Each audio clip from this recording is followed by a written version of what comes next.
โอ้พี่น้องดอกต่าง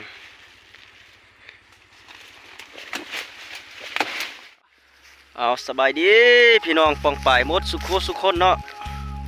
มื้อนี้บ่มีหยังมากมายมื้อนี้ที่ว่าทางทีมงานบ่าวส้มมื้อนี้ได้บังเอิญเนาะมาเจอพักนอกมาเบิ่งตัวควายแล้วเจอพักนอก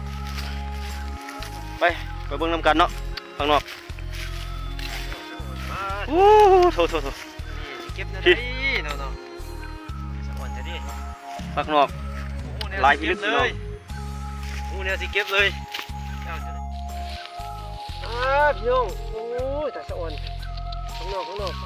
ได้มักเลยเก็บเลยโอ้หลายพิลึกข้างนอกพี่น้องเอ้ยโอ้ยเนี่ยสิเก็บเลยสิเก็บได้นี่นะหนักเลยเก็บตัวนี้กันคุณน่ะ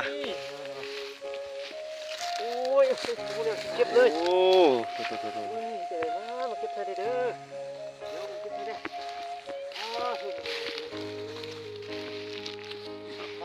นี่กันโอ้ยเก็บค่อยเก็บ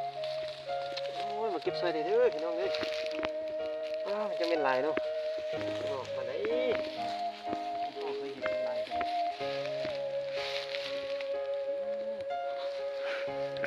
โอ้หลายพิลึกกดละเลยพี่น้อง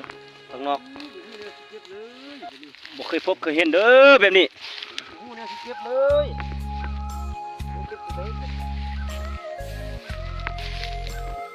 บุญเดียวได้เต็มคู่แล้วเต็มข้างนอก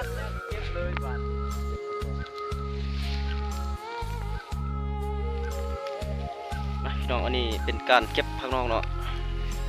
เจ้าก็จะเรียนเป็นแถวนี่เนาะ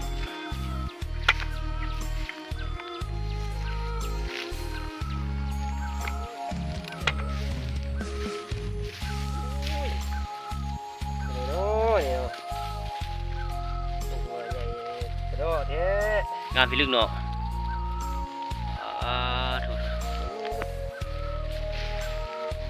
ดึงเอาเลย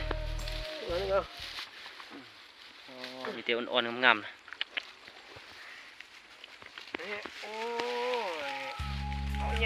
อาจารย์บุญคำเฮ็ดบุญเดียวเต็มคู่เลย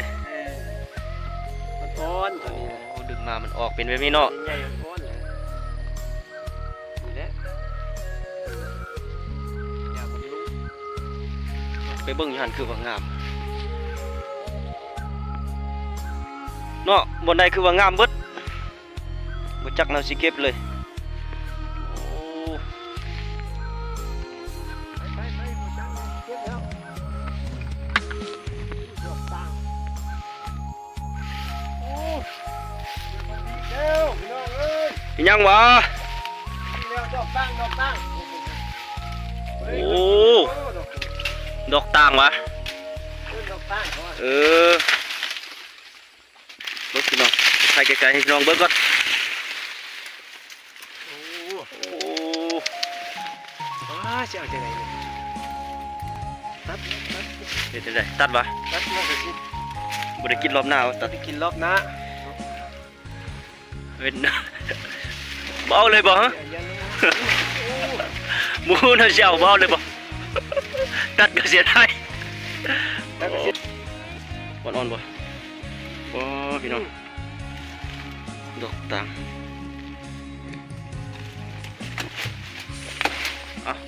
ตัวนี้เนาะพี่น้องเนาะบ้านสุเจ้าเอิ้นว่าอีหยังตัวนี้ช่วยคอมเมนต์บอกได้เด้อบ้านเฮาเราเขาเจ้าเอิ้นมักหยังก็มักต่างขอบคุณงามพี่น้อง